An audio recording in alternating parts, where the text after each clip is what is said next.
समुद्र में उठने वाली लहरों के सामने किनारे पर एक गुरु का बड़ा ही अद्भुत आश्रम था।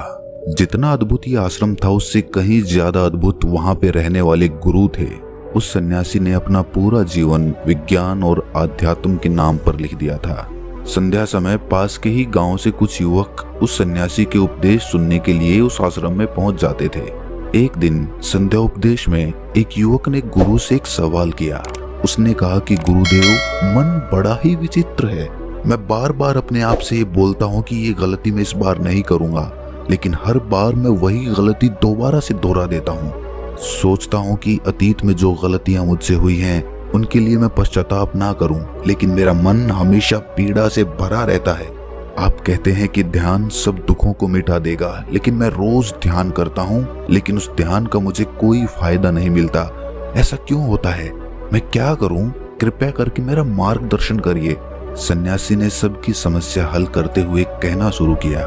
उन्होंने बताया कि शुरुआती ध्यान सबसे ज्यादा कठिन होता है, क्योंकि शुरुआत में व्यक्ति के मन को आदत नहीं होती है।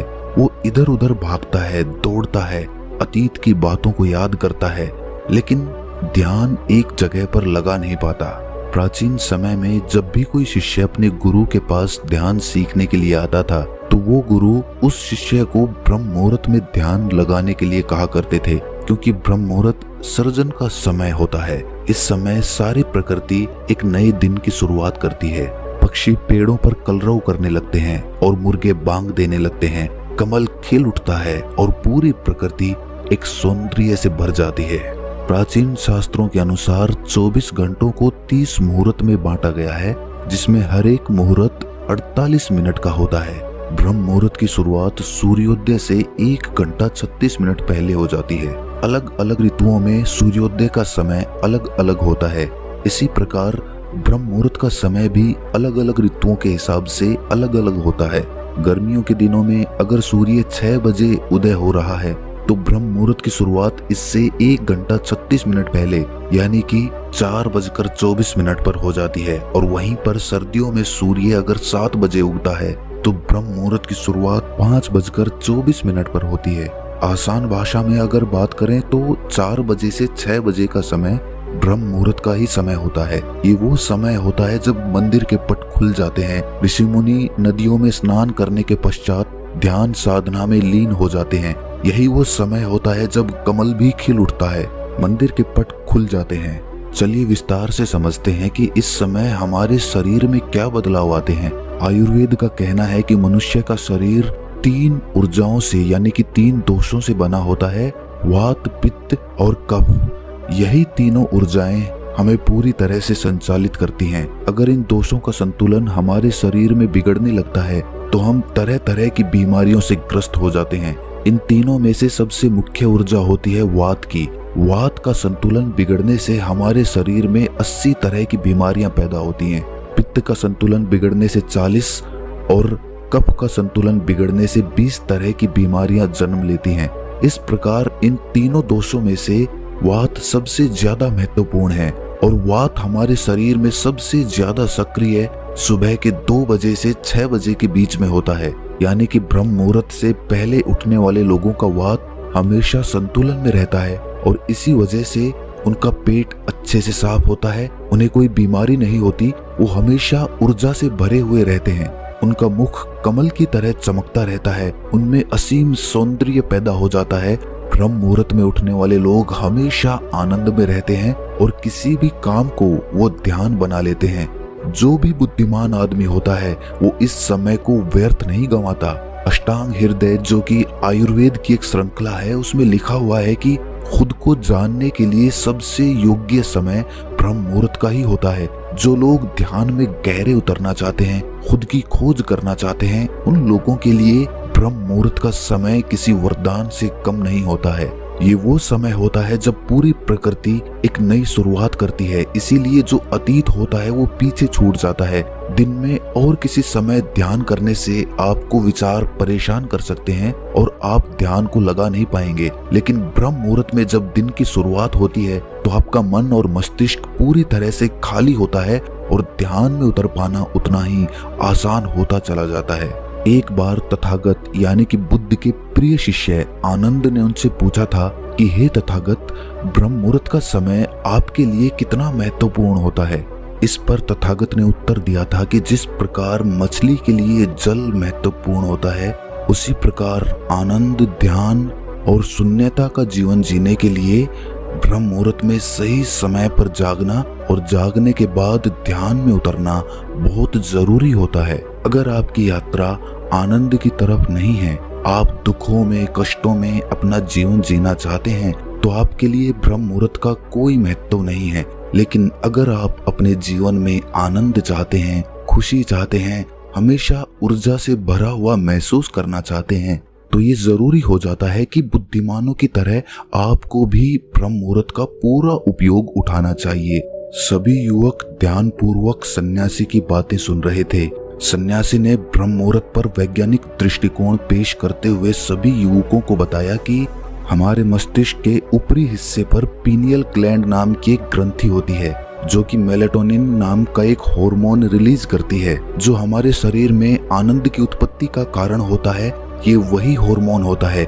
जितने अच्छे से और जितनी ज्यादा मात्रा में पीनियल ग्लैंड मेलेटोनिन नाम का ये हार्मोन रिलीज करती है, उतने ही आनंदित हम रहते हैं। लेकिन जैसे ही हम सूर्य के संपर्क में आते हैं, ये मेलेटोनिन नाम का हार्मोन अपने आप नीचे गिरना चालू हो जाता है। और इसी वजह से जो लोग देरी से उठते हैं, अक्सर ऐसे लोग बिना कोई कारण ही तनाव में रहते हैं। उन्हें खुद समझ में नहीं आता कि उनके अंदर तनाव किस बात का है। छोटी छोटी बातों पर गुस्सा आना, चिड़चिड़ापन, ये सारे स्वभाव उनके अंदर पाए जाते हैं।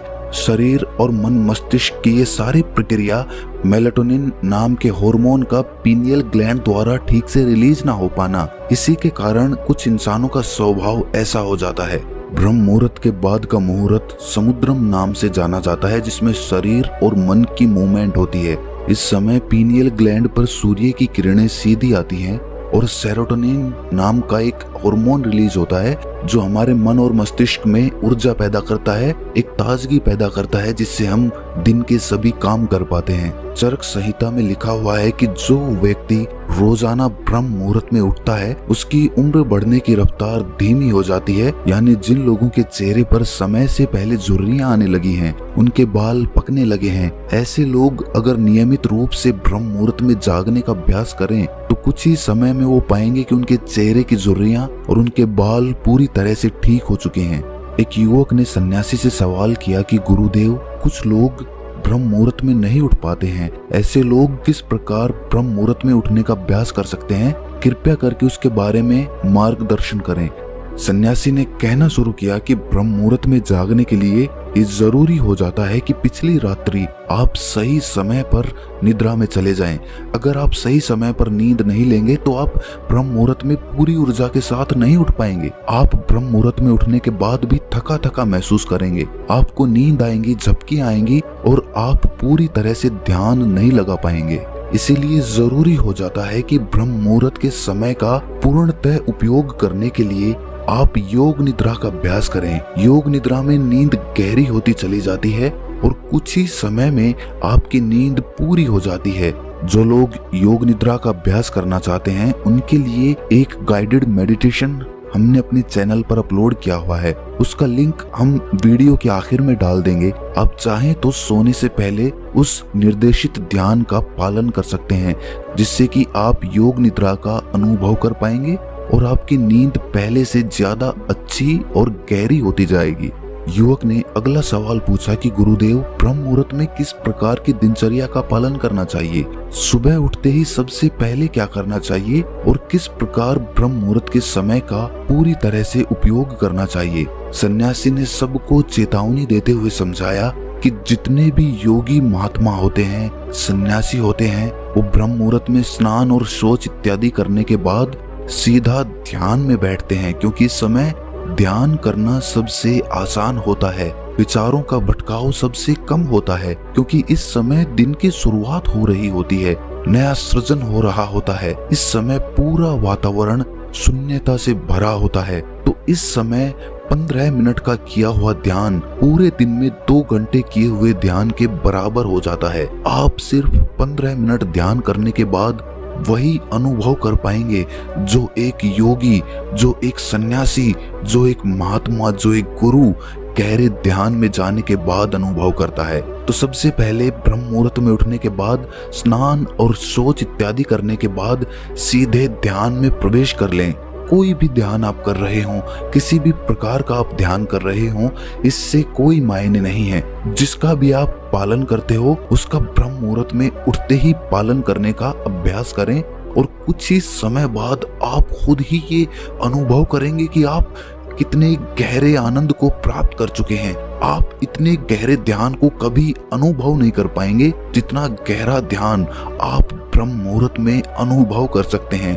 जिन लोगों ने ध्यान की यात्रा की सिर्फ शुरुआत की है या फिर जो शुरुआत करना चाहते हैं, उनके लिए तो ब्रह्म मुहूर्त बहुत ही वरदान साबित होगा। सन्यासी ने चेतावनी देते हुए बताया कि कुछ लोग ब्रह्म मुहूर्त में जागने के बाद भी उस समय का सही उपयोग नहीं करते हैं। कुछ लोग अपना मोबाइल फोन यूज करने लगते हैं, तो कुछ लोग किसी से बातें करने लगते हैं। लेकिन इस समय अगर आपका टहलने का मन हो रहा है ध्यान करने के बाद, तो आप अपने चप्पल या जूते निकालकर हरी घास पर घूमें। इससे आपकी त्वचा और आपकी आंखों को बहुत ही लाभकारी फायदे मिलेंगे।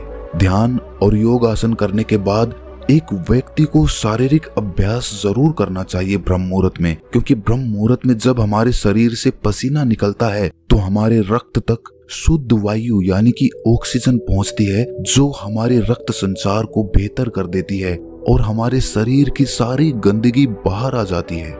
शारीरिक अभ्यास करने के बाद आप पूरे दिन चुस्त रहेंगे। आप बिल्कुल भी आलस्य नहीं करेंगे, थका थका महसूस नहीं करेंगे। जिससे भी मिलेंगे जिंदा दिली से मिलेंगे।